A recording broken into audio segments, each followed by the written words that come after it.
என் அன்பு குழந்தையே, இந்த பிரபஞ்சத்தின் ஆழமான மௌனத்தில் எத்தனையோ கோரிக்கைகள், அழுகுரல்கள், ஏமாற்றங்கள் ஒலித்துக்கொண்டே இருக்கின்றன. ஆனால் யாருடைய செவிகளுக்கும் எட்டாத உன் மனதின் ஆழத்தில் இருந்து எழுந்த அந்த ஊமை குரல் என் இதயத்தை நேரடியாக தொட்டுவிட்டது. இது வெறும் வார்த்தைகள் அல்ல, உன் ஆத்மா நீண்ட காலமாக தேடிக்கொண்டிருந்த அமைதிக்கான முதல் புள்ளி.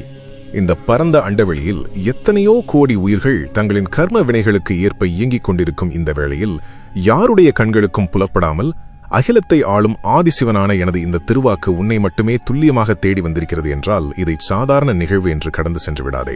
இது மனிதர்களின் வெறும் கற்பனையால் உருவாக்கப்பட்ட வார்த்தைகள் அல்ல. பல யுகங்களாக உன் ஆத்மாவின் ஆழத்தில் நீ எழுப்பிய அத்தனை கேள்விகளுக்கும் நீ சிந்திய கண்ணீருக்கும் முற்றுப்புள்ளி வைக்க கைலைநாதனான நானே உனது மனக்கதவை தட்டி உன்னோடு பேசத் தொடங்கியிருக்கிறேன் என்பதற்கான ஆணித்தரமான சாட்சி இது. உன் மனம் அலைபாய்வதை இப்போது முழுமையாக நிறுத்து. உலகச் சத்தங்களை ஒதுக்கிவிட்டு என் உடுக்கையின் நாதமாக உன்னை வந்தடைந்திருக்கும் இந்த வார்த்தைகளை முழுமையாக உள்வாங்கு. இது உன் கர்ம வினைகளின் இருளை கிழித்தெறிய போகும் ஈசனின் முதல் திருவிளையாடல். என் உயிரினும் மேலான குழந்தையே, யாருக்கும் தெரியாமல் உன் அறையின் இருளில் தனித்துவிடப்பட்டதாக எண்ணி நீ சிந்திய ஒவ்வொரு சொட்டு கண்ணீரும் வெறும் மண்ணில் விழவில்லை. அவை அனைத்தும் நேரடியாக என் கைலாயத்தின் பனிப்பொழிவில் கலந்து என் இருதயத்தை வந்து தீண்டிவிட்டன. உன்னை சுற்றியுள்ள உலகம் ஆழமான உறக்கத்தில் தங்களின் சொந்த சுகங்களில் மூழ்கி கிடந்தபோது நீ மட்டும் உனது வேதனைகளை சுமந்து கொண்டு நெஞ்சை பிளக்கும் வலிகளோடு விடியலுக்காக காத்திருந்த இரவுகள் எத்தனை என்பதை என் நெற்றிக் கண் கவனித்துக் கொண்டுதான் இருந்தது. எல்லோருக்கும் நன்மையை மட்டுமே செய்தேனே, யாருக்கும் எந்த துரோகமும் நான் நினைக்கவில்லையே. பின்பு ஏன் என் வாழ்வில் மட்டும் இத்தனை சோதனைகள்? நான் செய்த நன்மைகளுக்கு இதுதான் பரிசா? அல்லது கைலைநாதன் என்னை முற்றிலுமாக கைவிட்டு விட்டாரோ என்று உனக்குள் நீயே பலமுறை புழுங்கி தவித்திருக்கிறாயல்லவா? வெளியே சிரித்த முகத்தோடு உனக்குள் எரிந்து கொண்டிருக்கும் வேதனை என்னும் பெருநெருப்பை மறைத்து நீ ஆடிய நாடகங்கள் அனைத்தையும் நான் அறிவேன். உன் ஆழமான வலிகளை நான் அறியாதவன் அல்ல. ஆனால் உனக்கு ஒரு பேருண்மையை இப்போது உரைக்கிறேன், கவனமாக கேள்.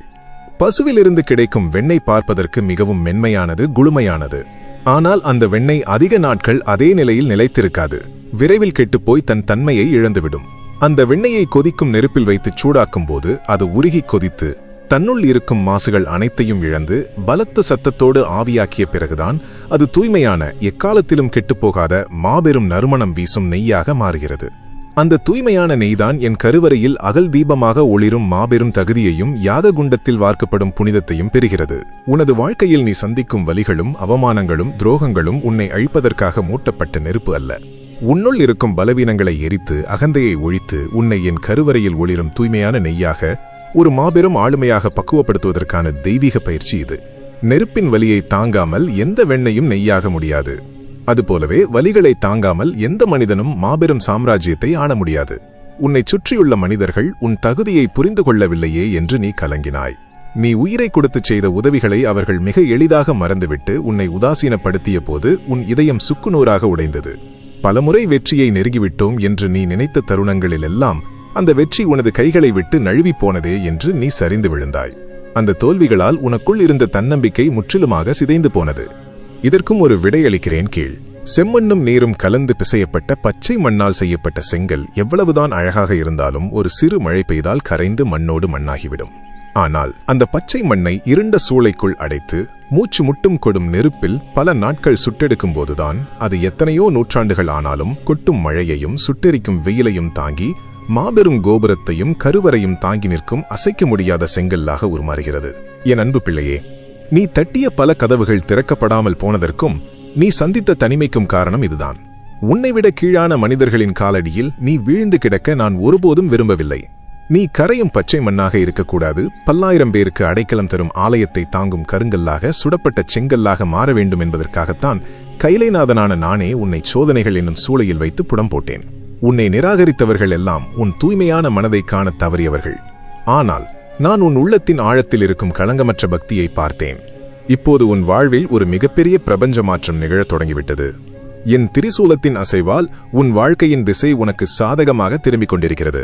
பூமியில் உள்ள எந்த ஒரு அதிகாரத்தாலும் உனக்கு எதிராக செய்யப்பட்ட எந்த ஒரு சூழ்ச்சியாலும் தடுக்க முடியாத எல்லையற்ற அற்புதங்கள் நிறைந்த புதிய பாதையை நான் உனக்கு முன்னே விரித்து வைத்திருக்கிறேன். மலை போல் உன் முன்னே நின்ற மாயத்தடைகள் அனைத்தும் இப்போது என் பார்வையின் நெருப்பால் பொசுக்கப்பட்டுவிட்டன. நான் இப்போது உனக்காக திறக்கும் வாய்ப்பின் கதவுகள் நிரந்தரமானவை. அவை எக்காலத்திலும் யார் நினைத்தாலும் அடைக்கப்பட மாட்டாது. நீண்ட காலமாக நீ இழந்ததையெல்லாம் நீ சிந்திய ஒவ்வொரு துளிக்கண்ணீருக்கும் ஈடாக பல மடங்காக நான் உனக்கு திருப்பிக் கொடுக்கப் போகிறேன். எந்தெந்த இடங்களில் நீ அவமானப்படுத்தப்பட்டு தலைகுனிந்து நின்றாயோ அதே இடங்களில் உன்னை ஒரு சிம்மாசனத்தில் அமர வைத்து அழகு பார்க்கப் போகிறேன். நீ இனி எதற்கும் துணிச்சலாக அடியெடுத்து வை. ஒட்டுமொத்த கைலாயமும் என் சிவகணங்களும் உனக்கு பின்னால் மாபெரும் அரணாக நின்று உன்னை வழிநடத்தும். நீ இனி யாருமற்ற அனாதை அல்ல. முழுமுதற் கடவுளான எம்பெருமான் ஈசன் உனக்கு துணையாக நிற்கிறேன். என் அன்பு குழந்தையே, எனது ஆசீர்வாதத்தின் மழை உன்னை நினைக்கத் தொடங்கிவிட்டது. என் வார்த்தைகள் உனக்குள் ஆழமாக ஊடுருவட்டும். இந்த தெய்வீக பயணத்தில் தொடர்ந்து என்னோடு பயணி. உனது விடிவு காலம் பிறந்துவிட்டது என்று நீ முழுமையாக நம்பினால் உனது நம்பிக்கையை இன்றே உறுதிப்படுத்து. சிவனே துணை என்று பதிவிட்டு உன் ஈசனின் பேரருளை பெறு. என் அன்பு குழந்தையே, உன் கண்ணீரின் ஈரத்தை என் கைகள் முழுமையாக துடைத்துவிட்டன. உனது வேதனைகளை என் நெஞ்சார உள்வாங்கிக் கொண்டேன். இப்போது உனது உழைப்பு மற்றும் பொருளாதாரத்தில் நான் நிகழ்த்தப் போகும் மாபெரும் விந்தைகளைப் பற்றி உன்னோடு ஆழமாக பேசப்போகிறேன்.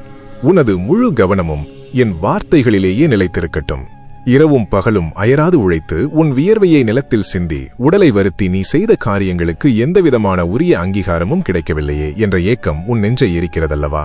உன்னோடு இருந்தவர்கள், உனக்கு கீழே இருந்தவர்கள் எல்லாம் வாழ்க்கையில் மிக பெரிய உயரங்களை தொட்டுச் செல்ல உனது நிலைமை மட்டும் ஒரு சிறு அளவு கூட முன்னகராமல் சேற்றில் சிக்கிய சக்கரமாக அதே இடத்தில் சுழன்று கொண்டிருக்கிறதே என்று தனிமையில் பலமுறை நீ குமுறி எழுதியிருக்கிறாய். உனக்கான தகுதியை இந்த உலகம் எடைபோட தவறிவிட்டது என்று விரக்தியின் எல்லைக்கே நீ சென்று விட்டாய். ஆனால் உனக்கு ஒரு பேருண்மையை இப்போது உரைக்கிறேன், கவனமாக கேள். கடுமையான கோடையில் காய்ந்து வெடித்து பாலமாக பிளந்து கிடக்கும் கடினமான நிலத்தை கூர்மையான இரும்பு கலப்பையை கொண்டு ஆழமாக உழும்போது அந்த கலப்பைக்கு கிடைப்பது என்னவோ கடுமையான வலியும் சேரும் சகதியும் தான். தன்னை முழுமையாக உருக்குலைத்துக் கொண்டு பூமியின் ஆழம் வரை அது தன்னை தியாகம் செய்து மண்ணை பிளப்பது எதற்காக? தனக்காக அல்ல, விரைவில் வரப்போகும் மாபெரும் பொன் விளைச்சலுக்காக. உழவுக்கு பின் அந்த கலப்பை ஒரு ஓரத்தில் யாருக்கும் தெரியாமல் வைக்கப்படலாம். ஆனால் அந்த நிலத்தில் விளையும் ஒவ்வொரு தானியத்திற்கும் முழு காரணமும் அந்த கலப்பை சந்தித்த வலியும் சேரும்தான். அதுபோலவே நீ செய்த கடின உழைப்பும் உன்னை சுற்றியுள்ளவர்களால் நீ சந்தித்த அவமானங்களும் சேற்றில் சிக்கியதைப் போன்ற உனது தற்போதைய இருண்ட நிலையும் ஒருபோதும் வீணானவை அல்ல. அது உன்னை அழிப்பதற்கான தண்டனையும் அல்ல. நான் உனக்காக கைலாயத்தில் தயார் செய்து கொண்டிருக்கும் ஒரு மாபெரும் பொருளாதார விளைச்சலுக்கான, வற்றாத செல்வங்களுக்கான மிக முக்கியமான அடித்தளமே நீ இதுவரை சிந்திய வியர்வை. அந்த இருண்ட மற்றும் வேதனையான உழைப்பின் நாட்கள் இன்றுடன் முற்றிலுமாக நிறைவடைந்துவிட்டன. உனக்கான முழுமையான மகுடம் சூட்டும் அங்கீகாரம் என் திருக்கரங்களால் இப்போது உனக்கு வழங்கப்படப் போகிறது.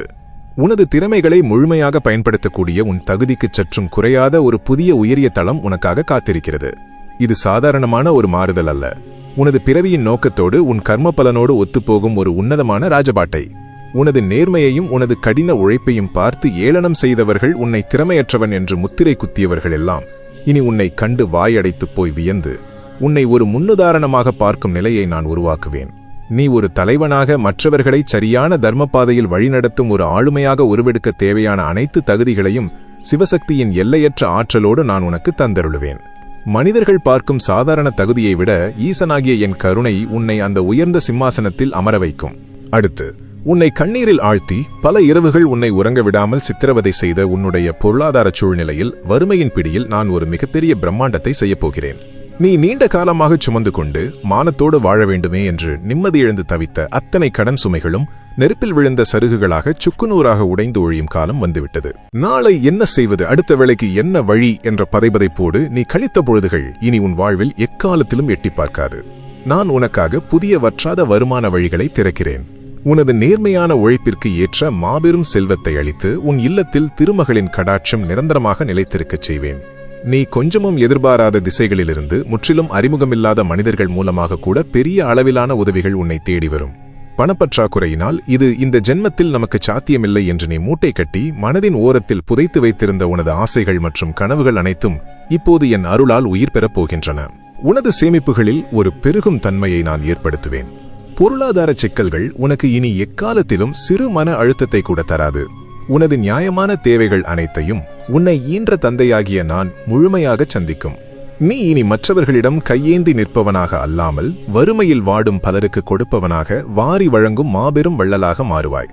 உனக்கென்று ஒரு நிரந்தரமான உறைவிடம் அமைய வேண்டும், உனது குடும்பம் எந்த குறையுமின்றி தலைநிமிர்ந்து வாழ வேண்டும் என்ற உனது நீண்டகால ஆசைகள் இனிதே நிறைவேறும். உலக பொருளாதார சூழல்கள் எல்லாமே என் கட்டுப்பாட்டில்தான் இருக்கின்றன. அவை அனைத்தையும் இனி உனக்கு சாதகமாக நான் மாற்றுவேன். வெறும் பணத்தை மட்டும் நான் உனக்கு தரப்போவதில்லை. அந்த பெருஞ்செல்வத்தை சரியாக நிர்வகிப்பதற்கான விவேகத்தையும் ஒரு தெய்வீக ஞானத்தையும் நான் உனக்கு தருவேன். உன் பரம்பரையில் வறுமை என்ற சொல்லுக்கே இனி இடமில்லை.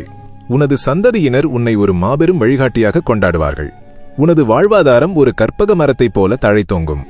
இந்த ஆசீர்வாதங்கள் அனைத்தையும் பெறுவதற்கு உன் மனதை முழுமையாக தயார்படுத்திக் கொள்.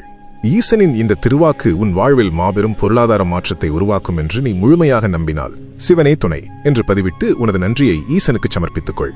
என் அன்பு குழந்தையே, இப்போது உன் நெஞ்சின் ஆழத்தில் உறைந்திருக்கும் எவராலும் எளிதில் ஆற்ற முடியாத பெருவலிகளை பற்றி பேசப்போகிறேன். நம்பிக்கை துரோகங்களாலும் உறவுகளில் நீ சந்தித்த நெஞ்சை பிளக்கும் கசப்பான அனுபவங்களாலும் தனிமையில் நீ சிந்திய கண்ணீர் துளிகள் அனைத்தும் இனி முற்றிலுமாக இன்பக் கண்ணீராக மாறப்போகின்றன. உன்னை ஏமாற்றியவர்கள், உன் அன்பின் தூய்மையை புரிந்து கொள்ளாமல் உன்னை காயப்படுத்தியவர்கள் என அனைவரையும் நினைத்து நீ தனிமையில் வாடிய நாட்கள் இன்றுடன் நிரந்தரமாக முடிவுக்கு வருகின்றன. அவர்களை பழிவாங்க வேண்டுமென்று நீ ஒருபோதும் நினைக்க வேண்டாம். கர்ம வினைகளின் கணக்குகளை தீர்க்கும் காலபைரவனாக நானே இருக்கிறேன். உனக்கு நடந்த அத்தனை துரோகங்களுக்கும் பின்னால் உள்ள என் மாபெரும் தெய்வீக நோக்கத்தை இப்போது கூறுகிறேன். உன் மனக்கதவை திறந்து முழுமையாக உள்வாங்கு. ஒரு தலைசிறந்த ஓவியன் ஒரு பிரம்மாண்டமான சித்திரத்தை வரையும் போது முதலில் கரியை கொண்டு தாறுமாறான கோடுகளை வரைவான். பார்ப்பதற்கு அந்த கோடுகள் எந்த அர்த்தமுமின்றி குழப்பமாக அந்த அழகிய வெள்ளை காகிதத்தையே பாழாக்குவது போல் தோன்றும். ஆனால் அந்த கரடுமுரடான கோடுகள்தான் அவன் தீட்டப்போகும் உலக புகழ்பெற்ற வண்ண ஓவியத்தின் அசைக்க முடியாத அடித்தளம் என்பதை அந்த ஓவியன் மட்டுமே அறிவான். உனது கடந்த கால உறவுகளில் ஏற்பட்ட குழப்பங்களும் நெஞ்சை பிளக்கும் பிரிவுகளும் உனக்கு எதிராக வீசப்பட்ட பழிச்சொற்களும் நான் உனது வாழ்வெனும் காகிதத்தில் வரைந்த அந்த ஆரம்பகால கருப்பு கோடுகள்தான். அந்த இருண்ட அனுபவங்கள் உன்னை அழிப்பதற்காக வரையப்பட்டவையல்ல. நான் உனக்காக தீட்டப்போகும் உலகமே வியக்கும் உன்னதமான வண்ண ஓவியத்திற்கான வற்றாத மகிழ்ச்சிக்கான அடித்தளமாகவே அவற்றை நான் அனுமதித்தேன். இன்னொரு மாபெரும் உண்மையையும் உனக்கு உணர்த்துகிறேன். பழத்தோட்டத்தை பராமரிக்கும் ஒருவன் செழிப்பாக வளர்ந்து கொண்டிருக்கும் ஒரு மரத்தின் கிளையை கூர்மையான ஆயுதத்தால் ஆழமாக வெட்டி காயப்படுத்துவான். அந்த மரம் தன் சாறு வடிந்து வேதனையால் துடிக்கும். ஆனால் அவன் அந்த மரத்தை அழிப்பதற்காக அப்படி செய்யவில்லை. மிகவும் சுவையான விலைமதிப்பற்ற கனிகளை தரும் மற்றொரு உயர்ந்த ரக மரத்தின் கிளையை இந்த காயம்பட்ட இடத்தோடு சேர்த்து இறுக்கமாக கட்டி வைப்பான். அந்த ரணம் ஆறிய பின்பு அந்த சாதாரண மரம் அரசனே வியக்கும் சுவையுடைய மாபெரும் கனிகளை வாரி வழங்கும். என் உயிரினும் மேலான பிள்ளையே, உனது வாழ்வில் நீ ஆழமாக நேசித்த முழுமையாக நம்பிய உறவுகள் உன்னை உதாசீனப்படுத்தி உன்னை விட்டு விலகிச் சென்றபோது கிளை வெட்டப்பட்ட மரமாக நீ ரணக்கலமாகி துடித்தாய். அந்த ரணத்தை உன்னை ஈன்ற தந்தையாகிய நானேதான் அனுமதித்தேன். ஏனென்றால் உனது தகுதிக்கு சற்றும் பொருந்தாத உன்னை ஏமாற்றும் அந்த சுயநலமான கிளைகளை வெட்டி எறிந்துவிட்டு எக்காலத்திலும் உன்னை விட்டு பிரியாத உன் தூய்மையை முழுமையாக உணர்ந்த உன் வளர்ச்சிக்காகவே துடிக்கும் ஆத்மார்த்தமான புதிய மனிதர்களை உன் வாழ்வில் நான் நிரந்தரமாக இணைக்கப் போகிறேன். உன் உண்மையான குணத்தை நேசிக்கும், உன்னை எந்த ஒரு எதிர்பார்ப்புமின்றி நிபந்தனையின்றி மதிக்கும் புதிய புனிதமான மனிதர்கள் இனி உன்னை தேடி வருவார்கள். உன்னை தவறாக புரிந்து கொண்டவர்கள், உதாசீனப்படுத்தியவர்கள் அனைவரும் தங்கள் தவற்றை உணர்ந்து உன் நற்குணத்தை போற்றும் மாபெரும் நிலை பிரம்மாண்டமாக உருவாகும். உனது குடும்பத்தில் இதுவரை நிலவி வந்த வீண் குழப்பங்கள், சண்டைகள், மனஸ்தாபங்கள் அனைத்தும் நீங்கி கைலாயத்தில் நிலவும் அதே பேரமைதி உன் இல்லத்திலும் இனி நிரந்தரமாக நிலவும். திருமணம் மற்றும் இல்லற வாழ்க்கையில் நான் ஒரு புதிய வசந்தத்தை இப்போது ஏற்படுத்துகிறேன். நீ தனிமையில் இருப்பவரானால் உனது நற்குணத்திற்கும் உனது வாழ்க்கையின் லட்சியத்திற்கும் சரிசமமான சிவனும் சக்தியும் போன்ற ஒரு ஒப்பற்ற வாழ்க்கை துணையை நான் உனக்கு அறிமுகப்படுத்துவேன்.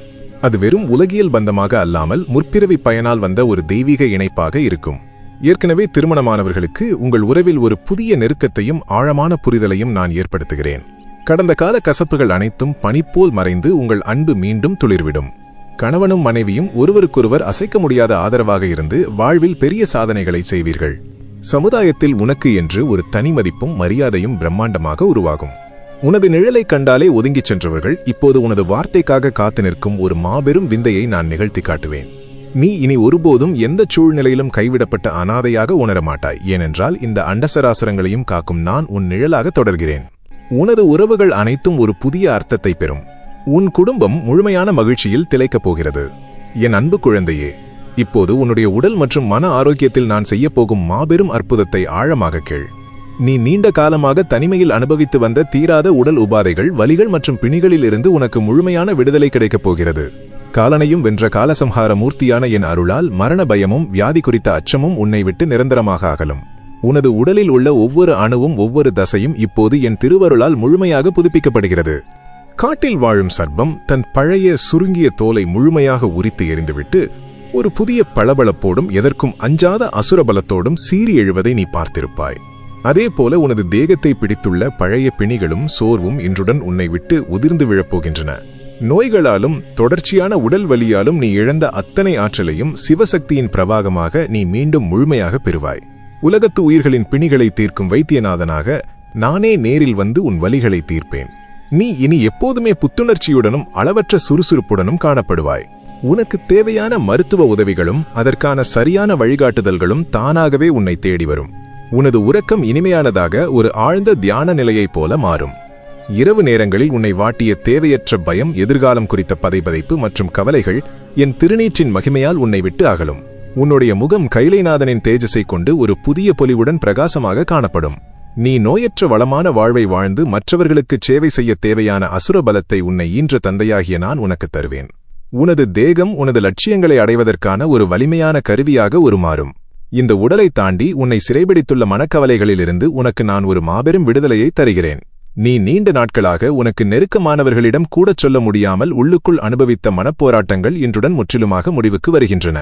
இருண்ட பரணையில் பல காலமாக பயன்படாமல் கிடந்த ஒரு பழைய பித்தளை விளக்கு புளியிட்டு தேய்த்தவுடன் தன் பழைய கரைகளை முற்றிலுமாக இழந்து மாசற்ற தங்கம் போல் பளபளப்பதைப் போல உனது மனதைச் சூழ்ந்திருந்த இருளும் குழப்பங்களும் என் அருளால் முற்றிலுமாக துடைத்தெறியப்படும். நீ இனி எதற்கும் யாருக்கும் அஞ்சாத ஒரு துணிச்சலோடு வீரபத்திரனைப் போல உருவெடுப்பாய். பாசிகள் முழுமையாக படர்ந்து நீரின் தன்மையையே மறைத்துக் கிடந்த தெப்பக்குளத்தில் அந்த பாசிகள் அகற்றப்பட்டதும் அது எவ்வித குறையுமின்றி வானுயர்ந்த கோவில் கோபுரத்தை மிக அழகாக தன் நெஞ்சில் பிரதிபலிப்பதைப் போல உன் மனதை மூடியிருந்த மாயைகளும் பயங்களும் இப்போது விலகிவிட்டன. உனக்குள் ஒரு தெய்வீக தெளிவு பிறந்திருக்கிறது. ஈசனின் சிவஸ்வரூபத்தை உன் உள்ளம் எந்த களங்கமுமின்றி முழுமையாக பிரதிபலிக்கும். இந்த உலகம் தரும் 1000 குழப்பங்களுக்கும் சத்தங்களுக்கும் நடுவிலும் நீ கைலாயத்தின் தெய்வீக பேரமைதியை உன் உள்ளத்தில் ஆழமாக உணர்வாய். உனது கடந்த கால தவறுகள், பாவங்கள் மற்றும் குற்ற உணர்ச்சிகளிலிருந்து நான் உன்னை முற்றிலுமாக விடுவிக்கிறேன். கங்கையை தாங்கிய என் சடாமுடியிலிருந்து வழியும் புண்ணிய தீர்த்தம் உன் கர்ம வினைகளை துடைத்து உன்னை ஒரு புதிய மனிதனாக பிறக்கச் செய்யும். உன்னுடைய எண்ணங்கள் முழுவதும் சிவ சிந்தனையோடு மாறும். நீ எதை செய்தாலும் அதில் ஒரு நிதானமும் மலைக்காத நம்பிக்கையும் காணப்படும். உன்னுடைய புன்னகை உன்னைச் சுற்றியுள்ள மற்றவர்களுக்கும் ஆழமான ஆறுதலையும் நம்பிக்கையையும் தரும். நீ ஒரு அமைதியான ஆனால் ஆழமான ஆளுமையாக திகழ்வாய். எவ்வளவு கடினமான சூழல்களையும் நீ என் அருளால் மிக எளிதாக ஒரு புன்னகையோடு கையாள்வாய். உனது மன வலிமை மற்றவர்களை வியக்க வைக்கும். உனது மனதின் ஆழத்தில் இதய கமலத்தில் நான் நிரந்தரமாக தங்கியிருந்து உன்னை வழிநடத்துவேன். நீ இனி ஒருபோதும் கலங்க மாட்டாய். ஏனென்றால் ஈசனாகிய என் வார்த்தையும் என் பஞ்சாட்சர நாமமும் உனக்கு எஃகு அரணாக கவசம் போல் காக்கும். உனது ஆன்மா ஒரு தெய்வீக ஓய்வை அடையும். என் வார்த்தைகளை தொடர்ந்து உள்வாங்க. உனக்கான கைலாயத்தின் கதவுகள் இப்போது முழுமையாக திறக்கப்பட்டுவிட்டன. வைத்தியநாதனான ஈசனின் ஆசீர்வாதத்தால் உனது பிணிகள் அகன்றுவிட்டன என்று நீ ஆழமாக நம்பினால் உனது நெஞ்சில் கையை வைத்து சிவனே துணை என்று பதிவிட்டு என் பேரருளை பெற்றுக்கொள். என் அன்பு குழந்தையே, உடலையும் மனதையும் தூய்மைப்படுத்திய நான் இப்போது உனது ஆன்மாவின் ஆழத்தில் உறங்கிக் கொண்டிருக்கும் மாபெரும் சக்தியை தட்டி எழுப்பப் போகிறேன். ஈசனாகிய எனக்கும் உனது ஆத்மாவிற்கும் உள்ள அந்த பிரிக்க முடியாத பந்தம் எந்த அளவிற்கு ஆழமானது என்பதை நீ உணர வேண்டிய திருத்தருணம் இது. விரிந்த பெருங்கடலுக்குள் இருக்கும் சிப்பி தான் தாகத்தால் தவிக்கும்போது தன்னைச் சுற்றியிருக்கும் சாதாரண கடல் நீரை பருகுவதில்லை. அது பொறுமையாக காத்திருந்து ஒரு குறிப்பிட்ட நன்னாளில் வானத்திலிருந்து விழும் மழையின் ஒற்றை துளியை மட்டும் உள்வாங்கி அதனை விலைமதிப்பற்ற மாபெரும் முத்தாக மாற்றிக்கொள்கிறது. அதுபோலவே இந்த உலகத்தில் எத்தனையோ ஆடம்பரங்களும் உன்னை மயக்கும் பல மாயைகளும் உன்னை சுற்றியிருந்தாலும் அந்த உலக ஆசைகள் அனைத்தையும் தவிர்த்துவிட்டு கைலைநாதனான என் ஒற்றை அருளுக்காகவே நீ தவம் இருந்தாய். உனது அந்த மாசற்ற பகுதி வீண் போகுமா? நீ சிந்திய கண்ணீரும் எனக்காக நீ உள்ளுருகி காத்திருந்த தவமும் இன்று ஒரு மாபெரும் முத்தாக அசைக்க முடியாத சிவபக்தியாக உனக்குள் ஒளிரத் தொடங்கிவிட்டது. பகட்டையும் அதிகாரச் செருக்கையும் பார்த்து நான் ஒருபோதும் மயங்குவதில்லை. உன்னைப் போன்ற களங்கமற்ற அன்பால் மட்டுமே கைலை நாதனை வசப்படுத்த முடியும் என்பதை நீ நிரூபித்துவிட்டாய். உனது கர்ம வினைகளை எண்ணி நீ பயந்த காலங்கள் இன்றுடன் முடிவுக்கு வந்துவிட்டன. 10,000 வருடங்களாக இருள் சூழ்ந்து கிடக்கும் ஒரு ஆழமான குகையை அகற்றுவதற்கு மீண்டும் ஒரு 10,000 வருடங்கள் தேவையில்லை. அந்த இருண்ட குகைக்குள் நுழையும் ஒரு ஒற்றை சூரிய கதிர் அந்த ஒட்டுமொத்த இருளையும் நொடிப்பொழுதில் விரட்டி அடித்துவிடும். அதைப்போல உனது வம்சத்தையும் உனது குடும்பத்தையும் பல ஜென்மங்களாக பிடித்து ஆட்டிப்படைத்துக் கொண்டிருந்த கர்ம வினைகள், பித்ரு சாபங்கள் அனைத்தையும் உனது உள்ளத்தில் எரியும் தூய்மையான ஒற்றை சிவபகுதி என்னும் ஒளிக்கதிர் முற்றிலுமாக சுட்டெரித்துவிட்டது. உனது குடும்பத்தில் இனி எந்த தோஷங்களுக்கும் இடமில்லை. ஈசனின் ஆசீர்வாதம் மட்டுமே இனி நிரந்தரமாக நிலைத்திருக்கும். இந்த ஆன்மீக உயர்வு உனக்கு மட்டும் சொந்தமானதல்ல. நீ இந்த சமுதாயத்தில் ஒரு பெரிய நல்மாற்றத்தை உருவாக்கப் போகிறாய். இருண்ட நடுக்கடலில் திசையறியாமல் பெருங்காற்றில் சிக்கித் தவிக்கும் மாபெரும் கப்பற்படைக்கு தூரத்தில் தெரியும் கைலாயத்தின் ஒளிப்பிளம்பு எப்படி சரியான வழியை காட்டி அவர்களை பாதுகாப்பாக கரை சேர்க்குமோ, அதேபோல சமுதாயத்தில் வழி தெரியாமல் கஷ்டங்களில் தவிக்கும் அநேக மனிதர்களுக்கு உனது தூய்மையான தியாகமும் நீ செய்யப்போகும் நற்செயல்களும் ஒரு மாபெரும் வழிகாட்டியாக அமையப் போகிறது. நீ இனி சாதாரண மனிதன் அல்ல, பலரின் கண்ணீரை துடைக்கப் போகும் ஈசனின் பிரதிநிதி. நீ இருளில் தவிக்கும் மற்றவர்களுக்கு ஒரு ஆன்மீக குருவாக, ஞான வழிகாட்டியாக திகழ்வாய். உனது பக்தி கைலாய மலையையே அசைக்கும் அளவிற்கு பலமடையும். உனது வாழ்க்கையே என் திருவிளையாடல்களுக்கும் அருளுக்கும் ஒரு வாழும் சாட்சியாக மாறும். நீ எங்கு சென்றாலும் அங்கு என் பிரசன்னமும் சிவகணங்களின் அரணும் உன்னுடன் எப்போதும் இருக்கும். உனது வாக்கினில் சரஸ்வதியும் சிவசக்தியும் நிரந்தரமாக வாசம் செய்வார்கள். உனது வார்த்தைகளில் ஒரு தெய்வீக வல்லமை குடிகொள்ளும். உனது சந்ததியினர் நீ செய்த சிவபுண்ணியத்தின் பலனையும் உனது நேர்மையின் பலனையும் அறுவடை செய்வார்கள். என் அன்பு குழந்தையே, உடலையும் ஆன்மாவையும் தூய்மைப்படுத்தி சமூகத்தில் உனக்கான உயர்ந்த ஆசனத்தை உறுதிப்படுத்திய நான் இப்போது உனது குடும்பத்தைப் பற்றியும் உன்னுடைய வருங்கால சந்ததியினரைப் பற்றியும் அவர்கள் எத்தகைய தெய்வீக பாதுகாப்பில் இருக்கப் போகிறார்கள் என்பதைப் பற்றியும் ஆழமாக உரைக்கப் போகிறேன். உனது முழு கவனமும் என் வார்த்தைகளிலேயே நிலைத்திருக்கட்டும். உனக்கு வந்த கஷ்டங்கள் அனைத்தையும் நீயே சுமந்து கொண்டு கலங்கினாயே, அதற்கான விடையை இப்போது உரைக்கிறேன் கேள். மாபெரும் நதியின் ஓட்டத்தில் உருண்டு வரும் ஒரு சாதாரண பாறாங்கல் வழியில் உள்ள கரடுமுரடான பாறைகளில் பலமுறை மோதி அடிபட்டு வருகிறது. ஆனால் அந்த ஓட்டத்தின் முடிவில் எந்த ஒரு சிற்பியின் ஒளியும் படாமலேயே அது வழுவழுப்பான, அனைவரும் மலர்தூவி வணங்கும் புனிதமான பானலிங்கமாக உருமாறுகிறது. அதைப்போலவே நீ சந்தித்த கடினமான சோதனைகளும் மனிதர்கள் உனக்கு அளித்த நெஞ்சை பிளக்கும் அவமானங்களும் உன்னை வதைப்பதற்காக கொடுக்கப்பட்டவை அல்ல. எந்த ஒளியுமின்றி உன்னைச் செதுக்கி என் நெஞ்சார போற்றும் அளவிற்கு உன்னை தெய்வ நிலைக்கு உயர்த்துவதற்காகவே அந்த வலிகளை நான் உனக்கு அளித்தேன். இன்று நீ ஒரு மாசற்ற பானலிங்கமாக என் கைகளில் தவழ்கிறாய். வானத்திலிருந்து பயங்கரமான சத்தத்தோடு, அனைத்தையும் அழிக்கும் நோக்கத்தோடு சீறி வரும் கொடிய இடியை தன்னுடைய மார்பில் தாங்கிக் கொண்டு கருகிப் போகிறது ஒரு மாபெரும் விருட்சம். அது ஏன் அந்த வலியை தாங்கிக் கொண்டது தெரியுமா? தன் நிழலில் தஞ்சம் புகுந்திருக்கும் சின்னஞ்சிறு செடிகளையும் கொடிகளையும் எண்ணற்ற உயிர்களையும் அந்த கொடிய நெருப்பிலிருந்து காப்பாற்றுவதற்காகத்தான். என் அன்பு பிள்ளையே, உனது வாழ்வில் நீ சந்தித்த நெஞ்சை பிளக்கும் அவமானங்களும் வறுமையும் துரோகங்களும் அந்த கொடிய இடியை போன்றதுதான். நீ ஒரு மாபெரும் விருட்சமாக நின்று அத்தனை இடிகளையும் உன் மார்பில் தாங்கிக் கொண்டாய். அதற்கு காரணம் உன் குடும்பத்தையும் உன் வருங்காலச் சந்ததியினரையும் பிடித்துள்ள பல ஜென்மத்து கர்ம வினைகள் என்னும் அழிவிலிருந்து அவர்களை காப்பதற்காகத்தான். நீ தாங்கிய அந்த வலிகளால் உன் வம்சத்தின் சாபங்கள் அனைத்தும் சுட்டெரிக்கப்பட்டுவிட்டன. உன் பிள்ளைகள் இனி எந்த தடங்களுமின்றி பிரகாசிப்பார்கள். இந்த உலகம் முழுமையாக அழிந்தாலும் மீண்டும் ஒரு புதிய உலகை படைப்பதற்காக மாபெரும் கோவில் கோபுர கலசத்திற்குள் அரிய வகை நவதானிய விதைகளை பத்திரமாக சேமித்து வைப்பார்கள். பல்லாயிரம் வருடங்கள் ஆனாலும் அந்த விதைகள் பாதுகாப்பாகவே இருக்கும். அதைப்போலவே நீ இதுவரை யார் கண்களுக்கும் தெரியாமல் செய்த தர்மங்களும் நீ உள்ளுருகிச் செய்த மாசற்ற சிவபுண்ணியங்களும் வீணாகிவிடவில்லை. அவை அனைத்தும் கைலாயத்தின் பொக்கிஷ பேழையில் உனது வருங்கால தலைமுறையை காக்கும் மாபெரும் புண்ணிய விதைகளாக என்னால் பாதுகாப்பாக சேமிக்கப்பட்டுள்ளன. உன் வம்சத்தில் வறுமை என்ற சொல்லுக்கே இனி இடமில்லை.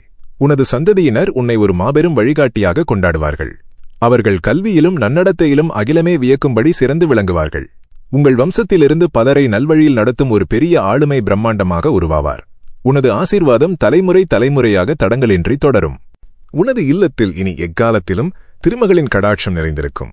எந்த குறையுமின்றி தலை நிமிர்ந்து தர்மத்தின் பாதையில் உங்கள் குடும்பம் வாழும்.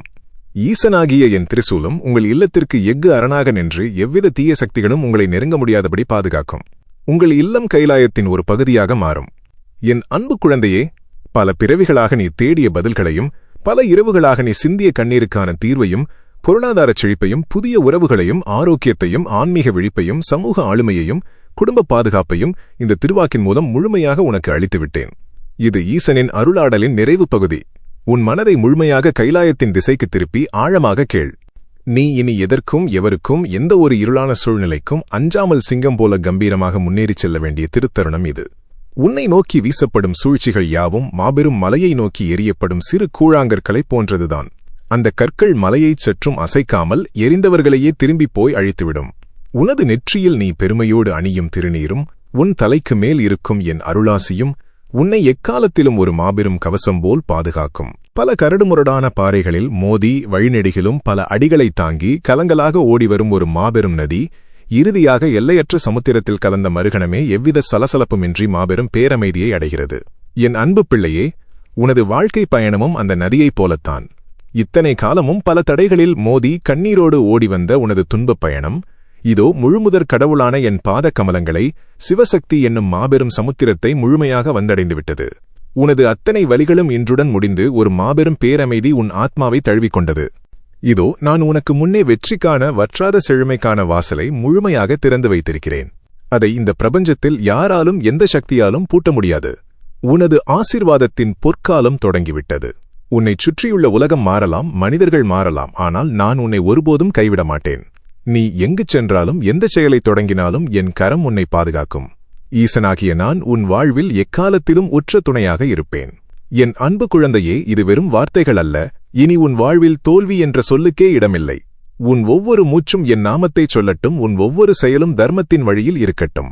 நீ அகிலத்தை போற்றும் மாபெரும் ஆளுமையாக திகழ்வாய்.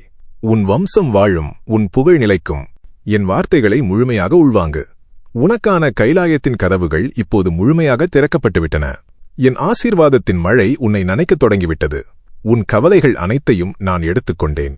நீ இனி நிம்மதியாக இரு.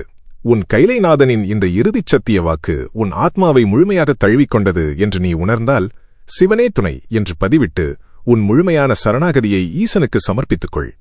உங்களை எக்காலத்திலும் பாதுகாத்து வழிநடத்தும் இத்தகைய தெய்வீக திருவாக்குகளோடும் அனுதினமும் தொடர்ந்து இணைந்திருக்க நமது சிவனே துணை காணொளி குடும்பத்தில் இப்போதே உங்களை இணைத்துக் கொள்ளுங்கள்.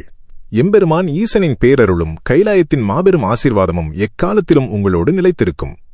ஓம் நம சிவாய.